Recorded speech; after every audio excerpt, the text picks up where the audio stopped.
오늘 아침 우리 같이 묵상하면서 은혜 나누실 하나님의 말씀은 구약성경 열왕기하 6장 21절로 22절 말씀입니다.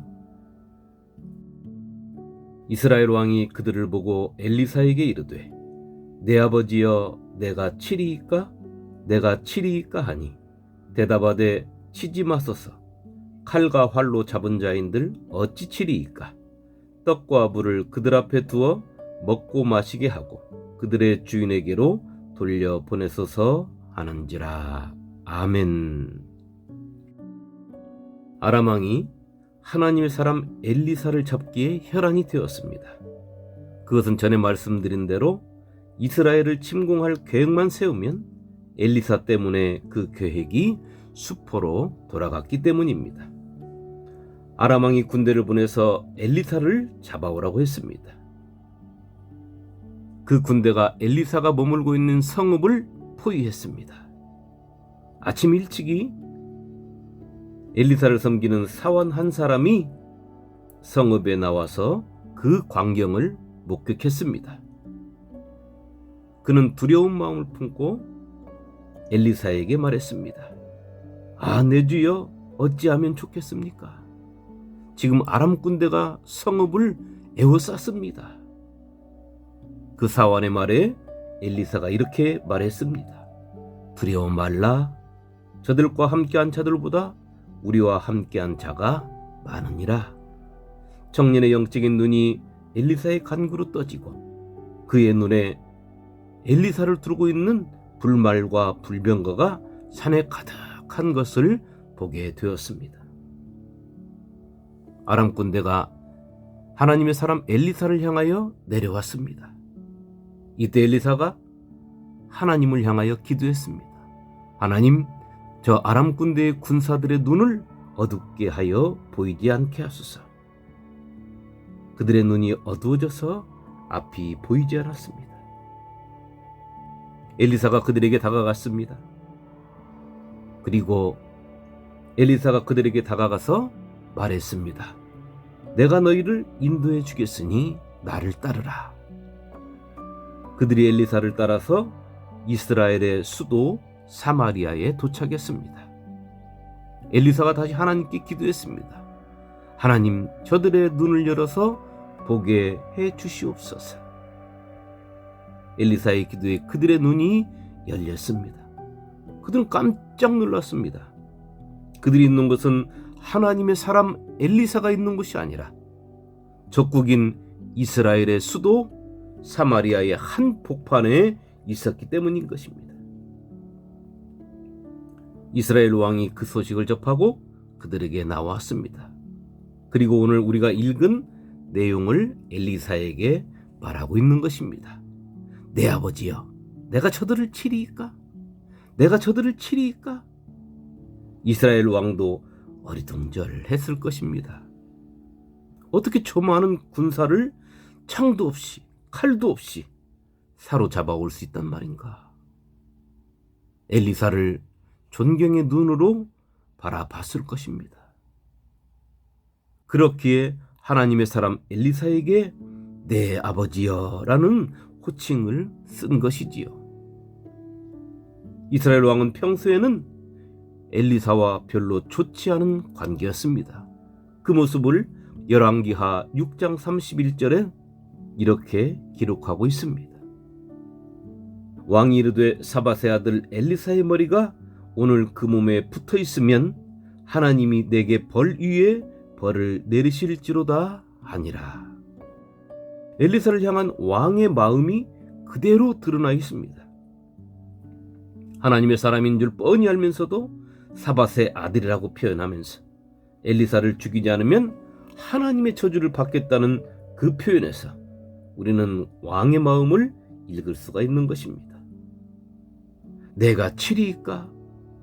그것은 우리가 이제껏 전쟁을 치르며 하던 방식, 전쟁터에서건 포로건 다 죽이는 관습대로 내가 저들을 죽이리까 하는 것이죠.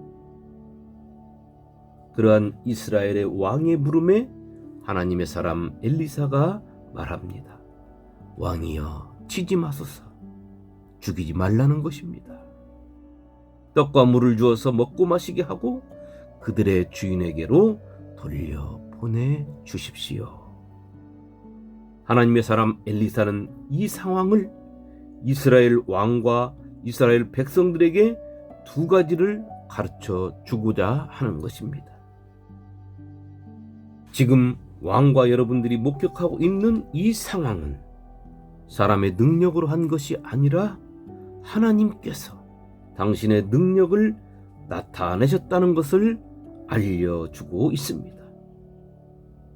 또한 이들을 자기 나라로 돌려보내는 그 하나님의 은혜, 적을 죽여서 원수를 갚는 것이 아니라 원수를 죽이지 아니하고 살려주는 하나님의 은혜를 입게 해주는 것을 오늘 이스라엘 왕과 이스라엘 백성들에게 가르쳐주고 있습니다. 그것은 곧 하나님을 떠나서 우상을 섬기는 이스라엘 왕과 이스라엘 백성들에게 하나님의 살아계심과 하나님의 은혜를 보여주고 실천하고 있는 것입니다. 우리 주님은 마태복음 18장 21절 이하에 우리가 잘 알고 있는 만 달란트 빚진 자의 비유를 말씀하셨습니다.